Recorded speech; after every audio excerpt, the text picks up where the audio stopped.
Assalamualaikum warahmatullahi wabarakatuh. Jumpa lagi bersama MRK Podcast. Pagi ini kita akan kedatangan tamu dan mewawancarai salah seorang warga dari Kebayoran Garden yang beliau aktif ke masjid ya, terutama sholat subuh dan ibadah-ibadah. Beliau tidak ketinggalan. Siapa beliau? Marilah kita sapa.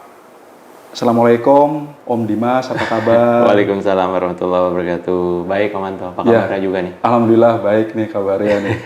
Makasih nih udah datang di studio kami nih MRK Podcast nih. Dengan senang hati Om Anto, apalagi yang jadi hostnya Om Anto nih, luar biasa. Iya. Ya Om ya. Oke Om, kita bincang-bincang simpel-simpel ya Om ya, yang santai-santai Om. Oke. Siap. Ini Om Dimas mulai tinggal di Kebayoran residen ya, itu mulai kapan ya Om ya kira-kira ya?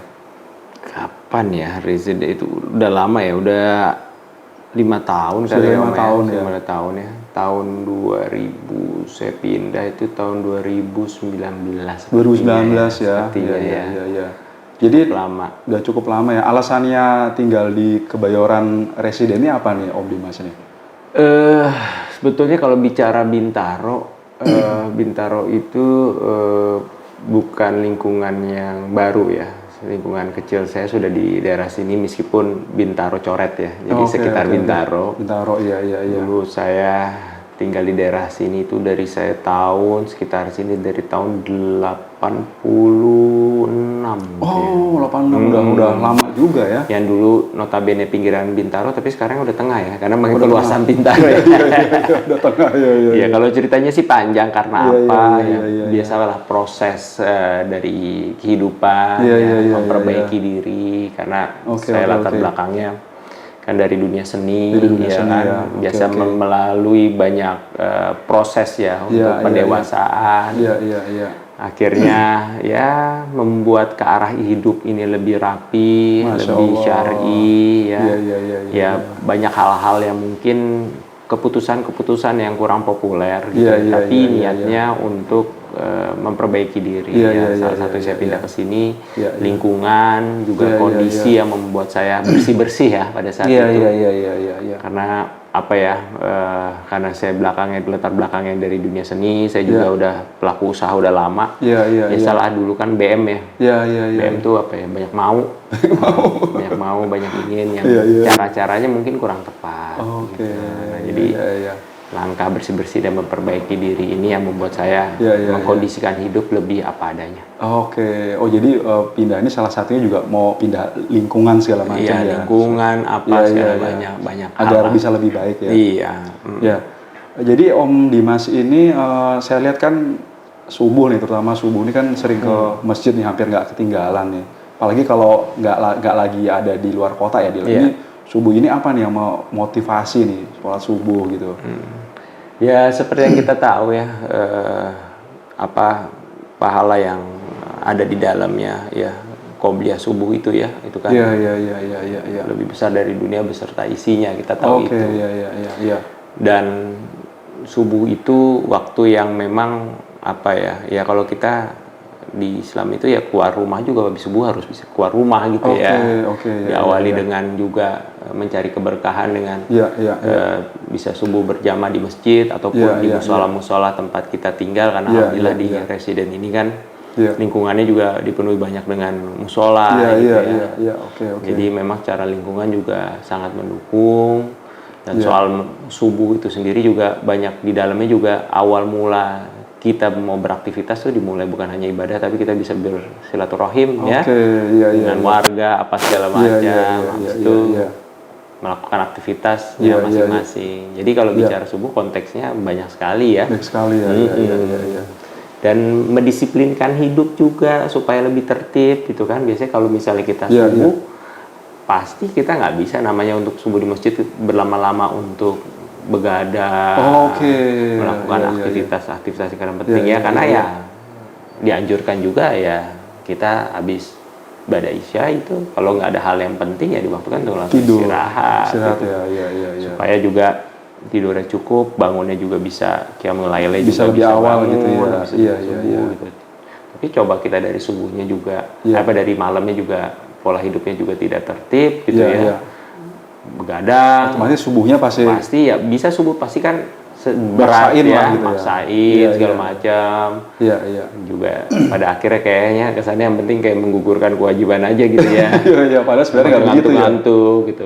Ya, tapi ya memang senikmat-nikmatnya hidup ini kita diberikan waktu luang gitu. Iya, Masya Allah. Waktu luang tuh bukan hanya sebatas kita subuh gitu kan bisa bangun, tapi waktu luang dalam keseharian kita gitu. Punya aktivitas ya digunakan, waktu luang di saat waktunya ibadah kita bisa ibadah. Waktunya memenuhi hak kita untuk istirahat kita bisa memenuhi hak kita itu kan senikmat-nikmatnya. Ini yang salah satu saya bilang merapikan hidup ini. Ya salah satunya itu dia. Bukan hanya tempat tinggal, pekerjaan, pekerjaan, lingkungan. Karena itu punya pengaruh yang besar dampaknya buat hidup kita, buat diri kita. Ya lingkungan itu penting ya, apalagi kalau kita bicara sahabat ya. Karena sahabat itu kan sebaik-baiknya sahabat itu ya, karena sahabat itu ya mempengaruhi keimanan seseorang. Ya. Jadi circle pertemanan, tetangga, lingkungan tuh mengaruh banget ya sama kepribadian kita lah, sama kita sendiri ya. Pastinya lingkungan itu paling berpengaruh. Iya.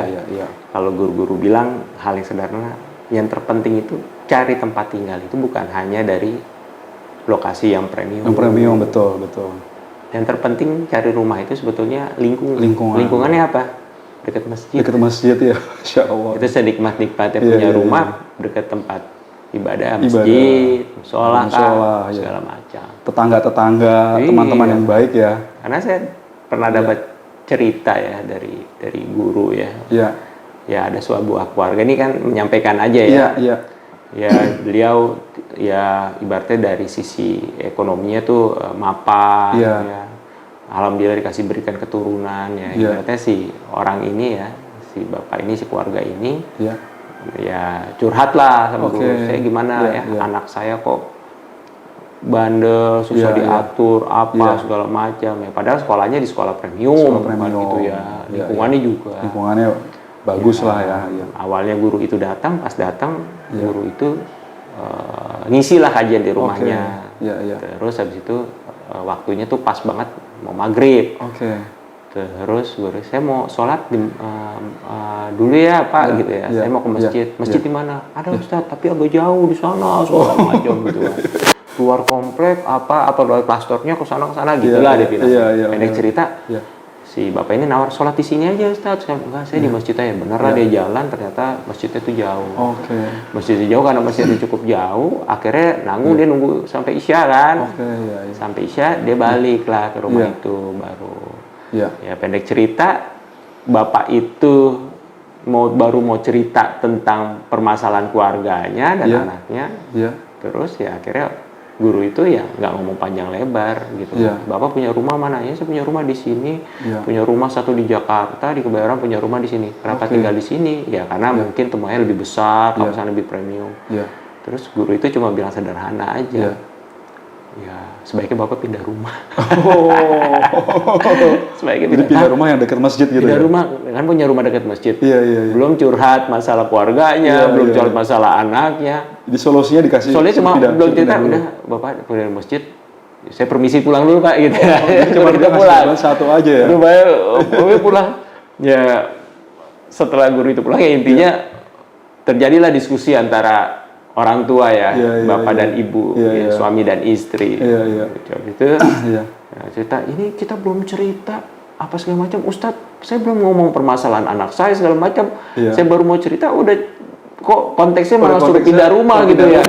Apa nih? Sedikit nyambung gitu ya. Orang akhirnya si istri bilang, udah apa, kita kan minta Ustadz untuk kasih nasihat. Ya mungkin itu nasihat Ustadznya untuk pindah rumah. Udahlah, diskusikan pindah susah banget itu. Anak sekolah, pindahin sekolah. Terus rumah juga ini udah kita siapkan gitu. Sudah enak, masa pindah lagi ke tempatnya. Satu yang notabene lingkungannya mungkin rumahnya kurang besar seperti ini.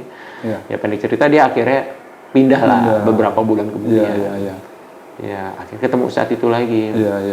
Akhirnya bapak itu bilang sama Ustadz, bukan lagi Ustadz yang menanyakan, bapak itu yang bilang, Ustadz, alhamdulillah saya sudah ikutin nasihat Ustadz pindah rumah.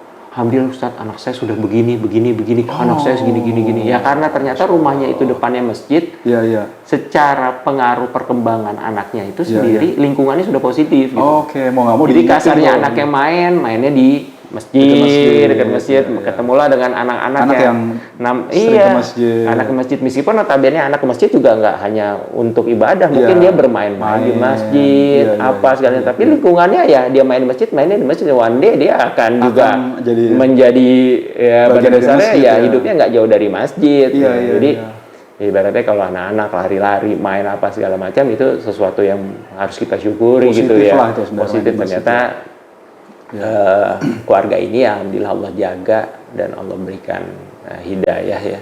Akhirnya tanpa harus Ustadz menjelaskan panjang lebar gimana parenting dan segala macam, ya Bapak itu sudah menemukan jawabannya sendiri. Jadi sudah belajar sendiri dengan. Jadi pertumbuhan anaknya itu nggak lepas juga terbentuk dari aktivitasnya di lingkungan yang baik. Masjid, wah Masya Allah. Jadi memang ya masjid itu memang punya pengaruh yang luar biasa sekali ya, Masya Allah gitu ya. Betul. Untuk kebaikan ya. Pastinya. Oke, Om Dimas ini hobinya apa nih? Om Dimas ini saat ini nih. Hobi. Saya tuh dari dulu alhamdulillah orang yang banyak mau.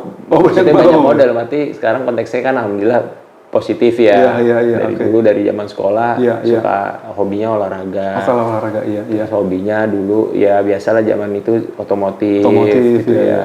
Hobinya tuh traveling. Gitu. Jadi alhamdulillah hobi itu kalau saya melihat apalagi dengan umur-umur kita yang seperti ini ya. Laki-laki itu harus punya hobi. Hobi. Kalau menurut saya. Kalau punya hobi bahaya ya. Bahaya. Hobinya macam-macam kan bahaya betul. Yang di rumah bisa repot kan ya. Jadi hobi itu penting, apalagi urusan olahraga kalau menurut saya itu bukan bagian dari hobi, tapi bisa juga dibilang hobi karena itu lebih ke ikhtiar kita untuk menjadi sehat. Jadi kalau saya sekarang berjalannya waktu, bertambahnya umur kan bergeser secara keinginan, skala prioritasnya pasti bergeser bertambahnya umur. Ya kalau sekarang visi misi hidupnya kalau muda pasti kan pengennya karir betul. Ya saya bilang BM tuh pengen punya ini, punya itu, meskipun mungkin cara mendapatkannya juga nggak baik juga gitu, nggak kurang baik, kurang tepat gitu. Tapi kalau sekarang ya paling keinginannya gimana hidup ini panjang umur. Tapi panjang umur itu masih belum cukup. Sehat, dan pada akhirnya kita bisa bermanfaat untuk banyak orang. Masya Allah. Jadi visi misinya panjang umur, yang sehat. Kalau kita sehat, insya Allah kita bisa lebih bermanfaat untuk orang lain ya. Bukannya berarti nggak sehat nggak bisa bermanfaat, bisa, tapi pastinya kurang maksimal. Tapi tidak maksimal. Nah, ikhtiar sehatnya itu pastinya dengan lifestyle yang baik, olahraga, dan salah satunya hobinya olahraga yang sederhana dan saya yakin semua orang bisa. Itu adalah jalan pagi, jogging, lari. Itu area yang umum karena tidak menggunakan apa-apa, cuma menggunakan sepatu aja apa yang Allah sudah berikan, dua kaki kita ini aja betul. Gitu udah. Dan langkah itu, kaki itu dibuat sehat jadikan langkah itu juga buat langkah untuk pergi subuhan ke masjid. Kan gitu. Nih kalau lari ini saya lihat ini agak serius juga nih ya Om Dimas ya. Jadi kalau lari ini udah sampai ke maraton nih kayaknya, dan sering ikut event-event di mana-mana nih. Jadi ini memang ada nggak pengalaman yang menarik di lari ini nih? Ya ini sih mungkin banyak sisi lain dari hobi saya lari yang nggak diketahui banyak orang, yang saya contoh juga dari seseorang yang menurut saya salah satu mentor saya yang saya idolakan. Karena hidup ini juga harus ada sosok yang membuat kita termotivasi. Ya sebagai sosok idola pasti Nabi kita Rasulullah SAW. Tapi kita pasti hidup ini butuh sosok juga yang real, yang ibaratnya sejaman sama kita Yang real yang bisa kita lihat lah gitu. Kayak sosok saya kan tipe orang yang harus punya figur yang gitu. Ya kalau mentor perjuangan selain sahabat segala macam, saya suka banget perjalanannya misalnya. perjalanan Muhammad Al-Fatih. Saya suka. Iya. Karena kan kita bisa ngelihat ya peninggalannya yang membangkitkan semangat kita gitu. Betul. Kalau tokoh sekarang ya saya juga banyak tokoh-tokoh yang pengusaha, apa dia atlet segala macam yang buat saya jadi punya goals gitu ya. Oh, ini orang kok bisa, ini bisa segala macam. Nah, kayak kalau saya ini bicara lari sebetulnya banyak yang nggak diketahui juga.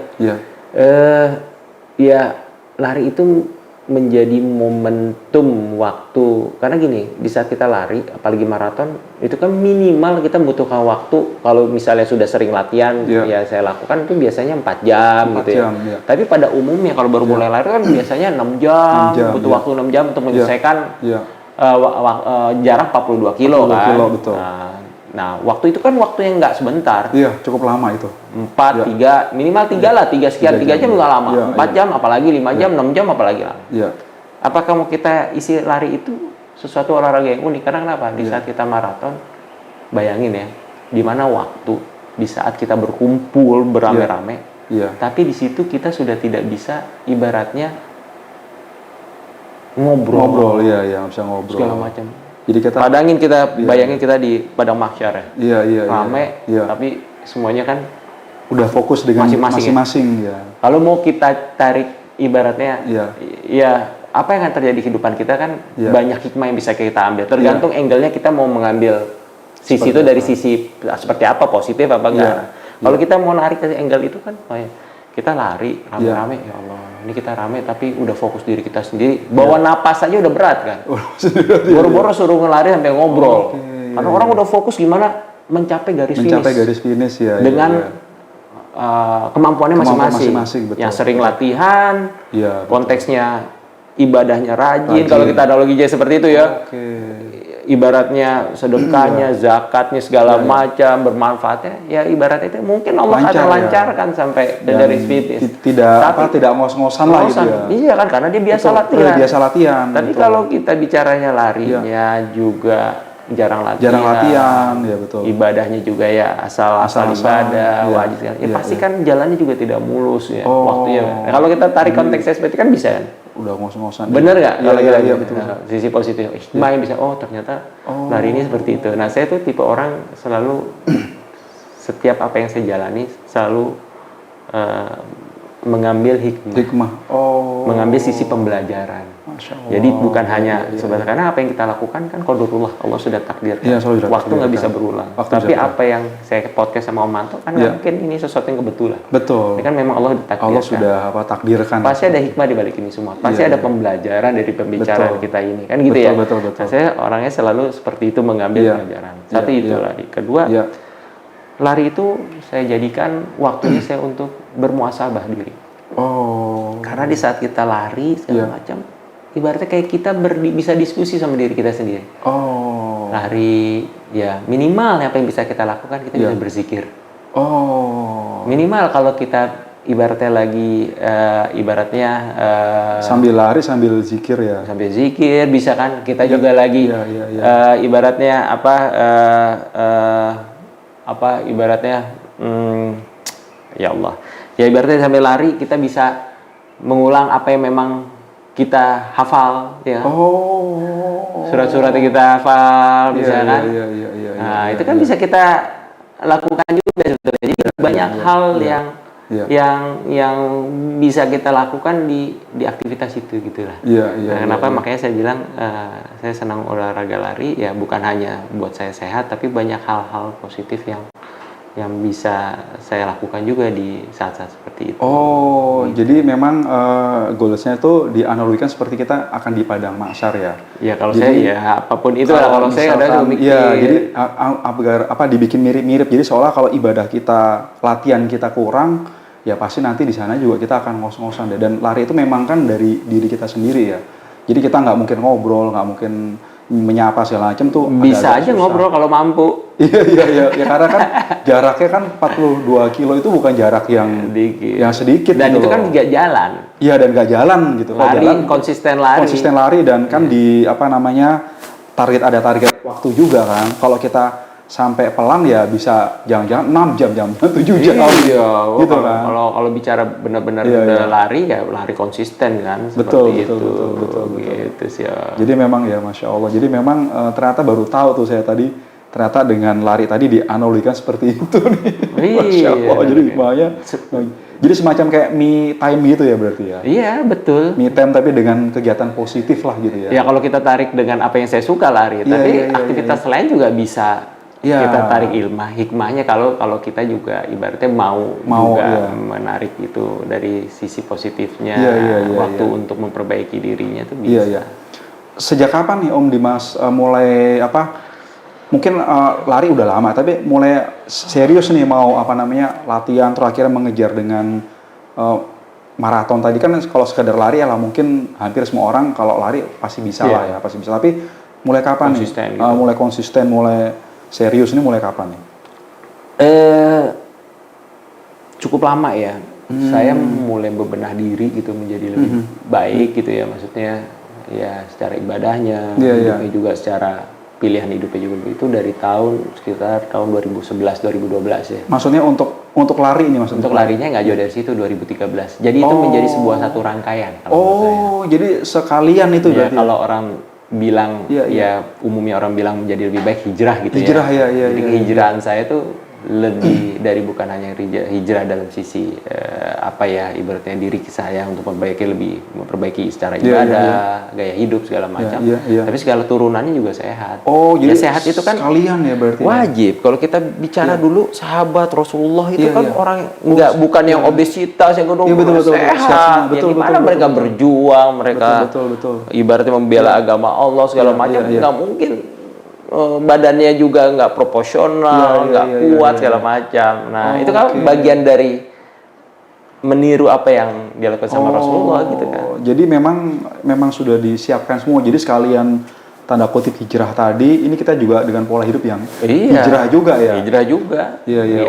Supaya kita juga bisa bermanfaat ya. Jadi supaya hijrah kita ini sehat gitu ya. Iya, jangan hijrah kita udah sakit-sakitan segala macam ya. Hijrah jangan hijrah nanggung-nanggung lah. Ya artinya bukannya salah juga, tapi artinya tuh supaya bisa lebih optimal gitu ya. Betul. Ya kan kalau namanya hijrah kan ibaratnya perpindahan dari satu titik ke titik yang lain lebih baik gitu ya. Kalau kita ngambil itu kan konteksnya bukan hanya sebatas ibadah. Tapi semua yang memang dititipkan ke kita ini kan semua titipan ya. Yang gimana kita bisa menjaga apa yang Allah berikan sempurna ini. Gitu kan, tidak zolim juga dengan badan kita. Berapa guru-guru ya kita juga punya hak mau memenuhi hak badan kita, tubuh kita. Dan gitu ya dengan olahraga. Berarti kalau ngumpulin medali lari Mister itu udah banyak sekali berarti ya. Udah ikut ya di mana-mana baik di domestik maupun internasional tuh udah sering ikut ya event-event. Medali ya bagian dari ibaratnya pencapaian. Kalau kita dapat lari ibaratnya dapat medali kita punya kenangan. Reward kenangan dulu.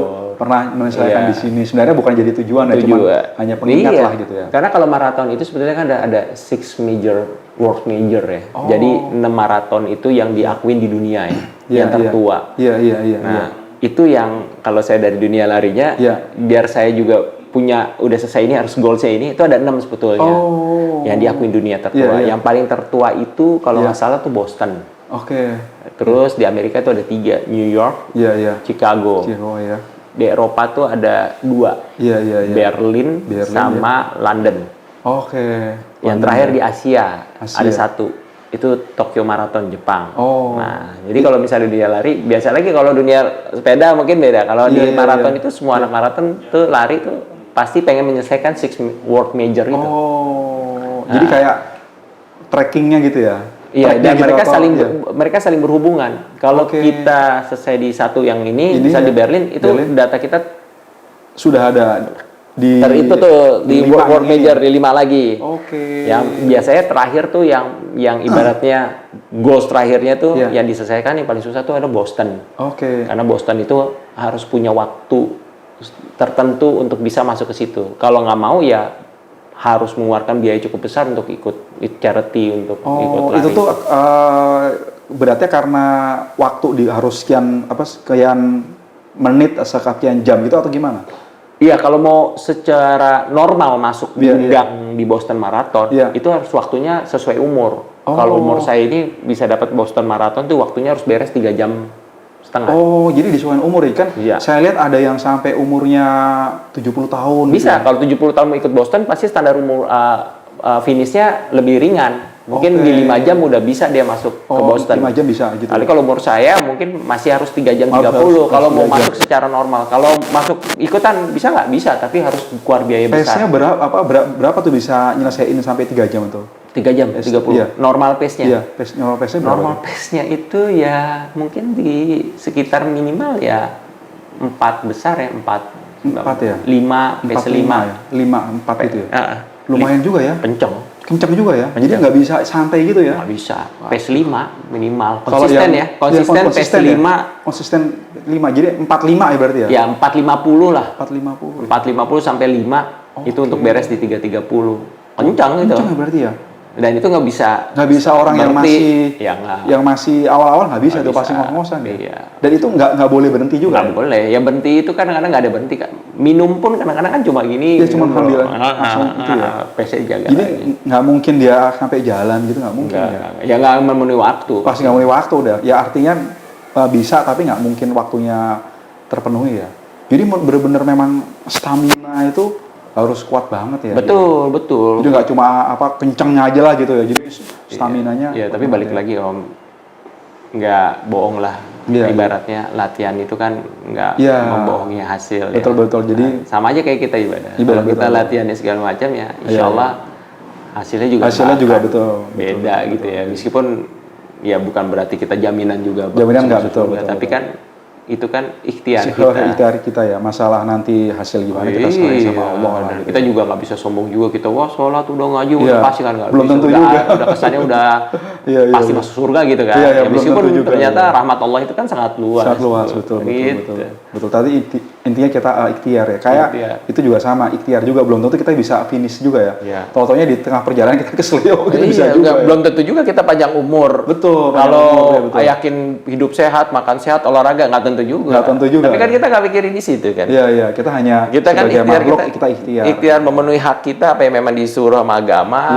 Nabi kita lakukan itu, para sahabat juga melakukan itu. Iya. Oke, baik. Om Dimas, saya maksudnya tahu itu dulu kalau nggak salah mulai dari karir di model ya. Majalah ya kalau salah ya, Aneka ya, itu tahun berapa, 90-an ya kalau salah ya? 97. Oh 97-an ya, jadi dari model majalah Aneka ya dulu ya. Jadi masih ABG lah, masih SMP kalau salah dulu ya? SMA, jadi di karir mulai dari Aneka itu, majalah Aneka. Terus tahun tuh umur. Ya, akhirnya ada tawaran-tawaran untuk film, iklan tuh. Kalau lihat dari film itu udah berapa banyak yang dibintangin nih? Jadi kalau udah nggak kehitung kali ini ya. Bicara perjalanan itu mungkin podcastnya nggak cukup 1 jam Om. Panjang ya. Saya ini kalau bilang undang podcast paling yang saya penuhi itu saya ingat banget cuma 2 podcast yang saya penuhi undangan dan ini ketiga. Pertama podcastnya Ari Untung. Kedua podcastnya Kasih Solusi. Yang ketiga ini. Wah, karena jujur saya bukan tipe orang yang terlalu suka untuk menceritakan apa yang saya capai, saya jalanin. Saya lebih itu biarkan itu menjadi proses perjalanan saya. Tapi kenapa saya ambil itu biasanya pakai proses yang punya nilai positif. Podcast itu cuma ngobrol segala macam, saya biasanya tidak. Nah, balik lagi Om Manto, pertanyaan itu ya sebetulnya prosesnya panjang Om. Kalau dibilang dunia seni juga, saya masuk juga bukan sesuatu yang saya cita-citakan. Saya masuk ibaratnya kecelakaan lah. Kecelakaan yang ibaratnya awalnya saya menganggap itu bukan saya banget, bukan cita-cita saya, tapi ternyata itu yang Allah takdirkan membuat hidup saya bisa lebih rapih gitu ya. Saya cita-cita kecil, Om Anto tau nggak saya jadi apa? Jadi tentara Om. Jadi tentara cita-citanya? Saya jadi tentara, jadi pilot pesawat tempur angkatan udara. Jadi kalau saya angkatan saya, teman saya udah ada yang letkol tuh yang angkatan saya segala macam angkatan udara. Ada angkatan saya. Penerbang ya. Penerbang segala macam di angkatan udara. Nah, jadi itu cita saya zaman sekolah. Tapi malah yang tahu Allah berjalannya kadang-kadang tidak sesuai dengan apa yang kita harapkan. Betul. Tapi kan memang kalau kita paham sekarang ya sebaik-baiknya itu adalah apa yang memang Allah ridho, ibaratnya yang terbaik menurut Allah. Kalau dulu kan saya nggak mikir. Saya cita-cita seperti itu, kecewaan, dan saya pikir pada saat umur saya seperti itu dialami juga dengan umumnya anak-anak zaman sekarang. Betul. Yang dia pengen jadi A ternyata diarahkan ke B, jadi B ternyata diarahkan ke C. Tapi kalau kita bicara hikmah, segala macam pasti itu insya Allah kalau memang udah terjadi ya Allah takdirkan kalau memang kita udah ikhtiar maksimal pasti itu yang terbaik. Di balik itu banyak rahasia yang insya Allah. Andai kan kebaikan itu kita tahu di kemudian hari apa yang terjadi, mungkin kita akan menjadi orang yang bersabar dan bersyukur. Tapi kalau misalnya kita menganggap itu menjadi sesuatu yang tidak sesuai harapan, yang tumbuh kan rasa kecewaan. Sama di dunia modern seperti itu, orang saya jadi tentara, saya ketemu orang, akhirnya saya ketemu orang di restoran, dia nawarin iklan, saya nggak mau, dia udah saya foto 5 menit, 10 menit. Prosesnya awal di situ, orang pencari bakat lah. Jadi awalnya gitu ya? Ternyata dia masukin saya ke sebuah majalah tanpa sepengetahuan saya. Awal mulainya itu. 2 tahun saya vakum. Karena kenapa? Saya ngerasa ini bukan jalan saya. Jadi kayak dipaksa lah gitu saya sama ikut, orang ternyata itu ya? Saya daftar segala macam, didaftarin, saya disuruh datang ketemu sama dia lah. Kok saya suruh datang ke sini segala macam? Iya mas, kan kamu pengen dunia sini, pengen iklan lah. Saya pengen mau orang kamu antum yang daftarin. Ternyata saya masuk, ternyata si izin Allah saya menang. Ya dari situ akhirnya dapat tawaran karena saya saya ngerasa ini passion saya nggak terima itu 2 tahun, tapi pada akhirnya proses perjalanan hidup dan pendewasaan banyak nasihat yang masuk ke saya. Akhirnya 2 tahun kemudian saya bilang sama Allah kalau memang ini jalannya, ya Bismillah saya jalan. Ternyata dari situ benar. Saya jalan 2 tahun, di situ saya dapat kesempatan kerja, di situ saya juga bisa membahagiakan keluarga, saya juga bisa ibaratnya memberikan sesuatu buat keluarga saya. Saya bisa lebih memenuhi apa ibaratnya cita-cita saya yang lain kan gitu ya. Meskipun itu nggak semuanya berjalan mulus, ujiannya juga ada lagi. Banyak, Pas itu jadi kerjaan lancar, materi bercukupkan dan cenderung dilebihkan, karena tidak ada ilmu di situ ya ngaco juga jalannya. Kan gitu ya. Akhirnya baru berjalan waktu di dunia seni tahun 2008 baru saya mau proses perbaikan diri lah. Dari semua itu yang saya punya saya dapat. Rumah yang ibaratnya bukan orang belum nikah punya rumah udah berapa biji kan gitu ya. Belum materi udah berkelebihan. Akhirnya kayak layangan putus ya. Oleng karena pondasinya nggak ada kan. Alhamdulillah sebelum nikah memperbaiki diri ya dapat istri juga punya frekuensi yang sama ya jadinya bisa diri dan lebih rapi. Tapi sempat ini ya apply untuk jadi ke tentara tadi sempat atau nggak sempat akhirnya? Nggak sempat. Karena sudah dipaksa dia. Saya kuliah juga pada saat itu juga belang bolong kan karena kan dengan aktivitas stripping, syuting segala macam. Udah kalau dipaksa dengan kondisi. Cuman maksud saya gini, yang agak menariknya gini, jarang-jarang sekali ya teman-teman yang pekerja seni itu mendapatkan hidayah dari Allah ya. Artinya kalau saya lihatin nggak semuanya, cuman berapa persen ya. Saya melihat apa sih yang menjadi titik balik atau titik saya akan hijrah ini. Sebenarnya ada suatu peristiwa atau ada suatu hikmah apa yang Om Dimas ini kayaknya ini bukan gue banget deh gitu ya. Kayaknya saya tuh hidupnya nggak mau kayak gini nih, pengen gini. Itu sejak kapan nih kira-kira? Ya kalau kita bicara hijrah itu sebetulnya sesuatu yang sangat berharga kalau kita diberikan kesempatan. Bukan hanya teman-teman di dunia seni. Kalau kita bicara secara umum, banyak lah secara umum dan profesi. Cuma kan dunia seni ini kan yang terlihat saya godaannya kan banyak sekali ya. Godaan materi, godaan popularitas gitu kan. Belum dunia-dunia lain gitu ya. Itu kan gimana ya? Itu kan cukup berat ya. Gitu. Berat itu apa yang menjadi titik balik ini? Ya itu konsekuensi ya. Dunia seni makanya teman-teman yang pelaku seni ini kan contoh ya. Contoh masyarakat. Jadi apapun yang dilakukan pasti tersenter lah gitu ya, terlihat. Betul. Biasanya menjadi tolak ukur jadinya. Bicaranya kerja seni misalnya kawin cerai, ya masyarakat umum juga pada umumnya juga seperti itu. Kalau seni misalnya banyak yang nggak benar, secara umum berarti kita masyarakat, jadi kita bisa menjadi ibaratnya ukuran gitu ya.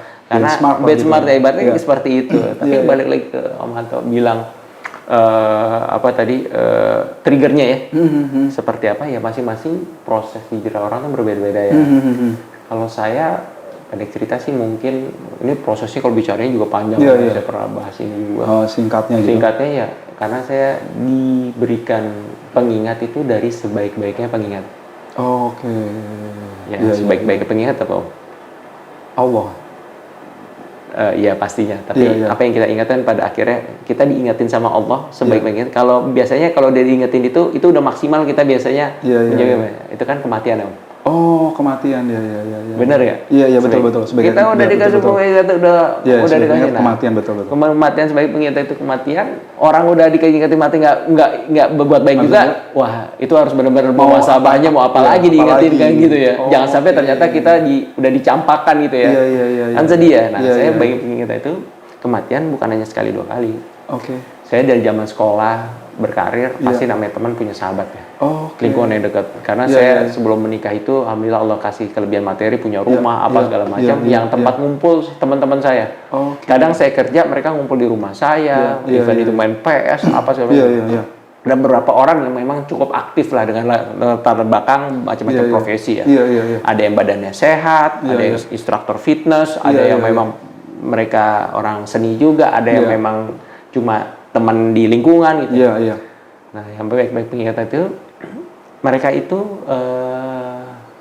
pengingat buat saya itu, mereka ada 4 orang yang notabene cukup dekat sama saya. Mereka semua meninggal di waktu yang berdekatan. Masya Allah. Jadi meninggal gitu. Jadi meninggal di waktu berdekatan. Ada yang malah selisihnya 2 bulan. 2 bulan. Jadi hampir waktunya bersamaan. Hampir bersama dalam 1 tahun.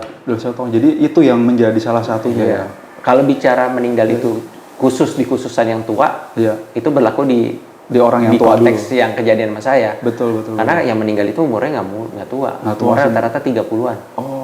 Umur produktif. Makanya kalau misalnya mau baik tunggu tua, ya salah. Saya udah pernah mengalami di lingkungan saya, mereka meninggal rata-rata di umur 30-an. Jadi meninggal tuh nggak pandang umur ya. Kalau dibilang meninggal itu cukup untuk orang yang sakit, alhamdulillah seizin Allah waktu pada saat itu mereka orang-orang cukup sehat. Malah satu yang meninggal ini instruktur fitness. Kalau kita bicara sehat, kurang sehat. Pas hidupnya sehat. Meninggal juga. Kalau bicara meninggal itu cukup orang yang susah. Iya, di lingkungan saya orang yang meninggal di teman saya orang yang cukup mapan. Meninggal juga. Jadi kalau bicara mati itu nggak ngelihat profesi, nggak ngelihat status sosial, nggak ngelihat umur. Betul. Nah, jadi lengkap lah Om. Gitu. Jadi, pada saat itu meninggal malah 2 bulan ini malah yang satu yang saya cukup teringat sampai sekarang dan menjadi saya Masya Allah itu, mudah-mudahan Allah terima semua amal ibadahnya semuanya ditempatkan di surganya Allah. Yang meninggal di antara yang kedua dan ketiga, pertama dan kedua itu berdekatan Om, 2 bulan sisinya. Jadi saya lagi promo film waktu itu di Malaysia, saya ditelepon sama istrinya mau informasi ternyata si Fulan ini meninggal. Padahal orang ini sangat sehat, instruktur fitness. Waduh, saya istri benar-benar terpukul banget ya, karena dia jangan segala macam dia mengingat rumah saya. Tempat kumpul. Ya kalau kita kok bisa, pasti bahasanya gitu kan. Kok bisa, iya betul. Karena kita kalau bicara takdir ya umur kan kita tahu, tapi narasi pada saya bisa, pada saat itu kok bisa. Kan sehat segala macam. Ya itulah warna narasi saya.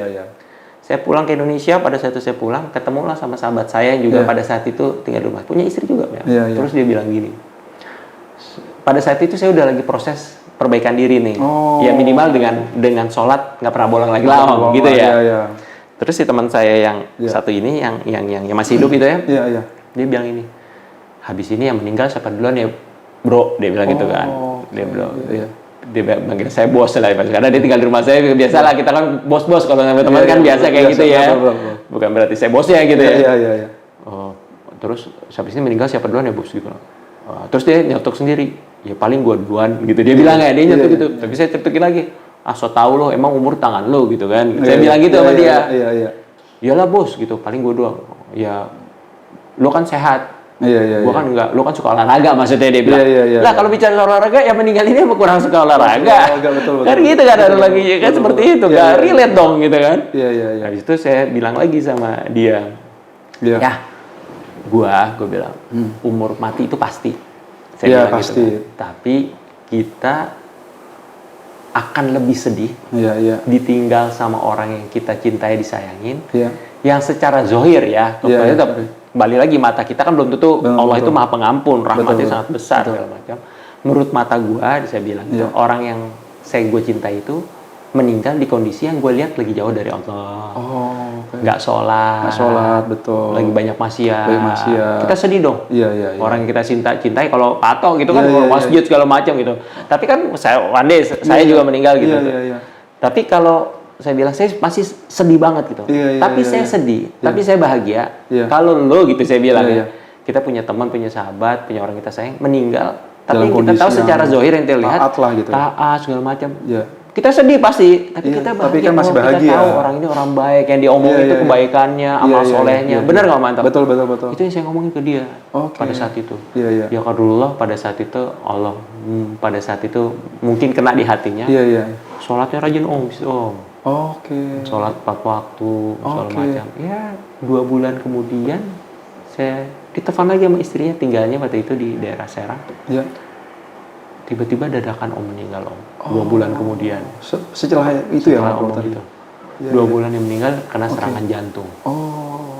Ya karena ya kalau bicara kenapa ya memang beliau itu kurang sehat. Hidupnya kurang tertib lah gitu ya. Wajar lah kalau bukan yang dari. Iya tapi kan balance om. Tapi yang tadi meninggal sehat. Kalau meninggal itu punya orang yang sakit ternyata ini sehat meninggal. Iya betul. Tapi orang yang sakit juga ternyata ya meninggal juga gitu. Padahal bukan sakit juga dia. Sakit juga, ya, orang dia kan penyebabnya doang ya. Penyebabnya ya. Tapi dia bukannya dirawat rumah sakit segala. Enggak, sehat-sehat aja. Tiba-tiba serangan jantung. Orang kan kalau dengar orang meninggal kan kenapa gitu kan? Dicari alasannya. Alasannya kenapa gitu. Padahal memang udah takdir. Udah takdir. Gitu loh. Jadi ya itu yang triggernya. Menjadi titik balik. Prosesnya panjang ya. Mungkin podcastnya butuh 4 jam. Oke, betul. Oke, Om Dimas, ini kan saat ini kayaknya apa ya namanya udah konsen ya supaya bermanfaat. Akhirnya bikin apa namanya musyawarah nih ya, musyawarah yang isinya tuh apa namanya di situ ada RQM, kemudian ada kajian-kajian, kemudian ada menebar kebaikan ya, manfaat untuk masyarakat sekitarnya, UMKM dan lain-lainnya. Terus yang agak apa namanya menjadi wadah pekerja seni ya, teman-teman seni untuk bisa masuk di rumahnya lah di sini ya, karena memang ini kan jarang ada yang menyentuh ya.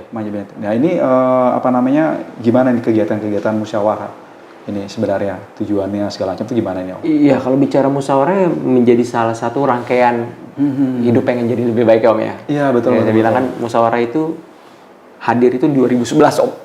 Oke, saya bilang proses hijrah saya kan 11, 12, 13 jadi salah satu emang ini rangkaian seperti sudah ditakdirkan dan ini sudah menjadi bagian hidup ya gitu ya di musyawarah itu berarti. Iya, karena saat hadir di situ yang saya mendapatkan lingkungan yang sama frekuensinya, yang positif lah gitu ya. Akhirnya membuat saya jadi lebih mudah untuk lebih memperbaiki diri kan. Karena lingkungannya kan mendukung ya. Ya akhirnya dikasih jalan oleh Allah gitu ya. Oh ini dikasih nih musyawarah. Ini dikasih ini. Betul. Akhirnya yang tadinya kenal dengan apa senior artis senior sekarang kenal dengan ustadz ulama-ulama. Nah gitu itu salah satu nikmat gitu. Tapi memang 2011 itu kan memang sederhana sebetulnya. Musyawarah itu kan lebih ke masalah awal mulanya kajian rumahan, kajian keluarga, kajian teman yang cuma 7-6 orang seperti itu. Yang pasti semua orang punya circle seperti itu. Iya, saya juga ingat sekali tuh dari rumah ya. Saya sempat diundang sama Om Dimas di rumah dari rumah musola gitu ya, rumah-rumah kecil. Iya, terus akhirnya sewa tempat di rumahnya.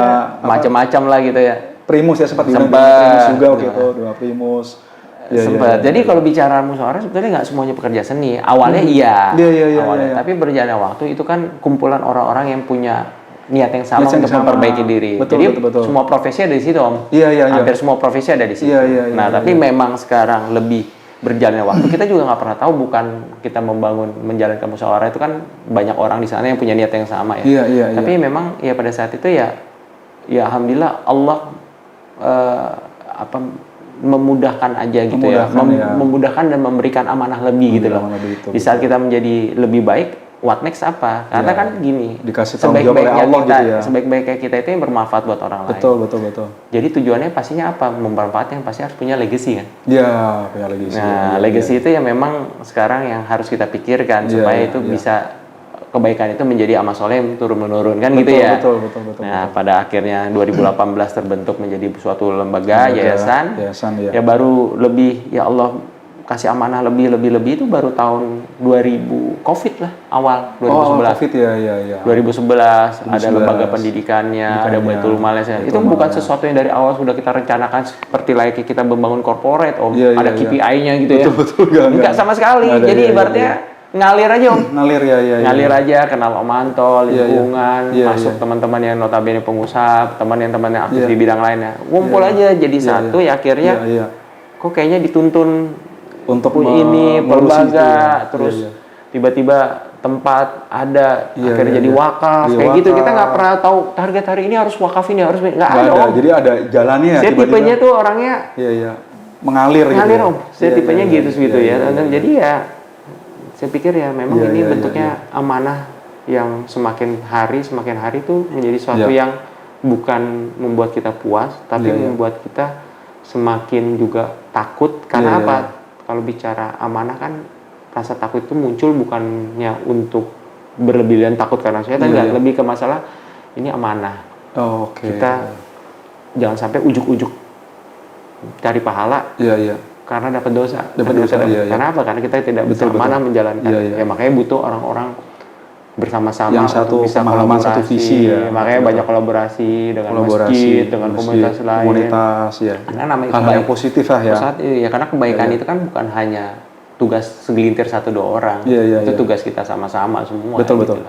Nah, untuk harapannya Om Dimas ke depan ya, tentunya untuk musyawarah sendiri dan masyarakat pada umumnya apa nih harapannya Om Dimas? Ya kalau saya sih, kalau harapan bukan mungkin secara musyawarahnya ya, tapi balik lagi saya bertanya buat diri saya dan orang-orang yang di dalam dan pastinya siapapun orang-orang yang memang ada di circle kebaikan, ya pasti harapannya kan, kalau saya sederhana aja sih, sisa hidup saya ini yang Allah berikan, saya bisa isi dengan banyak kebaikan. Saya bisa, ya namanya tadi aku bilang itu legacy ya. Saya bisa berkumpul dengan orang-orang yang baik, bisa menjaga silaturahim, menghindari perselisihan, betul. Mencari sahabat kawan yang memang bisa lebih mengantarkan kita ke jalan kebaikan. Betul. Karena hidup itu ya apa ya Om ya, saya bilang itu baik-baiknya pengingat itu kan kematian, tipis banget. Iya betul. Tipis banget. Contoh saya bukan menceritakan sosok, tapi saya kemarin baru diingatkan lagi dengan kematian. Ya mungkin kemarin kayak cukup membuat kaget kita semua. Tante Marisa Haque. Iya betul. Masya Allah ya. Allah. Saya pas dengar kabar beliau meninggal karena untuk orang kembali lagi, kok dadakan sih meninggal, pasti orang kan sakit apa kan gitu. Kita nggak pernah tahu kita meninggal di kondisi apa. Tapi yang pasti biasanya kematian kita dekat dengan apa yang memang katanya seperti itu ya. Betul. Aktivitas kita ya, secara hadisnya seperti itu ya. Mungkin silakan ditanya di guru yang lebih tepat. Saya dengar seperti itu. Apa yang kebiasaan kita? Kebiasaan kita, makanya kan sebaiknya kebiasaan kita diisi dengan kebaikan. Betul. Dan harapannya, saya juga pikir saya suka lari, apa saya mati pas lagi lari ya? Ada suka. Ya suka ada gitu, tapi ya diisi dengan kebaikan. Saya lari sambil zikir gitu ya. Nah bicara ke Tante Marisa itu juga menjadi suatu ada hikmahnya saya ambil sendiri. Kesannya itu apa ya? Terterisah itu malam 27 apa malam 29 gitu ya di bulan Ramadan, antara 29 di akhir itu beliau itikaf di rumah musyawarah di Arkian bersama keluarganya full tim Om Ikang dan anak-anaknya. Ya datangnya juga bukan sesuatu yang direncanakan jauh-jauh hari, tiba-tiba hubungan segala macam pengen di sini ya gitu ya. Karena pada saat itu di musyawarah ya ada, karena di situ ada rumah Quran, ada santri, setiap hari mereka setiap saat murojaah kan gitu ya. Terus kita juga pas malam-malam tertentu tuh karena banyaklah guru-guru yang datang. Terakhir itu kalau nggak salah yang datang itu ada Ustadz Fakhrul Razi. Ustadz Fakhrul Razi. Beliau lagi di Jakarta, beliau ngisi di musyawarah, ikat bareng. Di situ dia sampai sholat qiyamul lail, subuh sampai syuruk sampai duha. Nah terakhir ya saya bilang sama istri saya, ya Allah kita nggak pernah tahu ya, ternyata ini Ramadan terakhirnya Tante Marisa, Tante Marisa gitu, Tante Marisa. Pada saat itu sampai jam 7 pagi kita ngobrol segala macam, dan teman-teman lain di situ juga ngumpul kita ngaji bareng segala macam. Tapi hikmah yang saya ambil, ya Allah gitu ya, kita nggak pernah tahu makanya kita apa hari ini hari terakhir buat kita, apa Ramadan terakhir buat kita ya. Kalau buat contoh ya, kembali lagi Tante Marisa meninggal dengan kondisi yang nggak dibilang sakit, lagi tidur terus meninggal kan gitu ya, tidur seperti biasa udah nggak bangun lagi kan gitu ya. Ya Allah, padahal dengan ya beliau pada saat itu juga dengerin kajian Ustaz Faru, terus juga sampai minta nomor teleponnya Ustaz Faru, suami Omika. Terus juga banyaklah kita diskusi di situ, kebaikan karena beliau kan pengajar, juga peduli dengan umat ya. Beliau kan Masya Allah hobinya sekolah ya. Nah, jadi banyaklah insight yang saya dapat. Tapi kalau saya sendiri juga mengambil hikmahnya seperti itu, saya pikir kemarin baru barang-barang Ramadan. Tapi saya bilang sama istri, kita apa dengan kondisi yang baik seperti itu ya, kita nggak pernah tahu ya kapan ini waktu terakhir kita. Nah, intinya ya mindset kita bentuk buat semuanya ya, anggaplah setiap hari ini menjadi hari terakhir buat kita. Jadi sehingga kita untuk ingat kematian tuh supaya lebih baik lagi. Betul. Jangan sampai bukannya jadi hidup pesimis ya, tidak Om ya. Bukannya udah mati enggak, justru karena kita orang semangat kita untuk ibadah menjadikan orang yang pengen jadi lebih baik ya. Pasti yang keluar pasti akan positif gitu. Positif, betul. Positif ya. Seperti itulah itu hikmah yang terakhir, yang kematian saya diingatkan ya itu dia saya lagi. Tante Marisa. Baik, kita minum sebentar. Iya. Sambil ya sehat Om Anto ya. Iya, kita minum dulu nih. Iya. Bismillah. Bicara lari juga kan, ntar lagi ada Run for Humanity kan. Nah, betul. Oke, mungkin terakhir nih Om Dimas. Jadi pesan-pesannya khususnya untuk jamaah Masjid Raya Kebayoran Residen, kemudian warga Kebayoran Residen dan masyarakat pada umumnya. Silakan Om Dimas, ada kesan dan pesannya. Aduh, saya bukan di porsi yang pengen memberikan pesan, apalagi nasihat ya Om. Tapi saya lebih kita yang mungkin yang saya rasakan ya, saya bicara yang saya rasakan, saya bersyukur saya bisa ada di lingkungan yang menunjang saya untuk menjadi lebih baik. Ya tadi saya lihat kisah seorang bapak dan keluarga yang minta nasihat sama guru tentang curhatannya tentang keluarganya, tentang anaknya. Ternyata solusinya cuma satu. Kita harus ada di lingkungan baik, dan lingkungan yang baik itu sebaik-baiknya lingkungan yang dekat dengan masjid. Dan di Kebayoran Residen ini, kalau bicara masjid dan musola, ini bertabur musola. Masjid pun kalau bicara Bintaro secara umum banyak masjid di sana ya. Jadi itu yang saya syukuri gitu ya. Dan mudah-mudahan itu dirasakan juga sama para tetangga, sahabat-sahabat semua di klaster dimanapun berada. Apalagi kita berada di sebuah lingkungan yang masjidnya aktif. Nah, masjid besar nggak aktif ya kurang sempurna lah gitu ya. Masjid besar, nyaman, banyak kegiatannya, kajiannya diisi banyak guru, itu senikmat-nikmatnya lingkungan kalau menurut saya. Nah, MRKR gurunya saya lihat setiap hari pasti ada kajian, hampir setiap hari. Programnya banyak, lingkungannya juga Masya Allah nyaman, lingkungannya bisa bilang lingkungannya katanya cukup premium ya. Jadi sebaik-baiknya lingkungan ya di sini gitu ya. Jadi alhamdulillah, mudah-mudahan kita bisa silaturahim, kita bisa melakukan banyak kegiatan yang baik bersama-sama, memperbanyak saudara-saudara yang baru yang mengantarkan kita, juga mempermudah kita menjadi lebih baik ke depannya. Dan banyak kolaborasi program yang bisa dilakukan kebaikan. Mau apapun, bukan hanya kajian, mau dunia olahraga seperti Run for Humanity nanti, ya kan? Kita lari bareng di Bintaro, kemanusiaan, kependidikan dan kesehatan. Kita suka program berhubungan dengan kesehatan, ada juga MRKR punya rumah sehat, ya kan? Kita bicara Baitul Mal, program yang suka peduli ya, bagi beras. Nah, ada program juga musyawarah, ya kan? Atau program-program lain, mustahik juga banyak ya. Jadi cukup lengkap lah di masjid. Jadi ya ini ya, mudah-mudahan satu nikmat yang patut kita syukuri. Itu aja sih Om, mantap. Oke, baik. Terima kasih Om Dimas atas kehadirannya. Baik, terima kasih. Kita tutup podcast kali ini. Mudah-mudahan ada hikmahnya dan manfaatnya dari obrolan pagi kita ini. Billahi taufiq wal hidayah. Wassalamualaikum warahmatullahi wabarakatuh. Waalaikumsalam warahmatullahi wabarakatuh.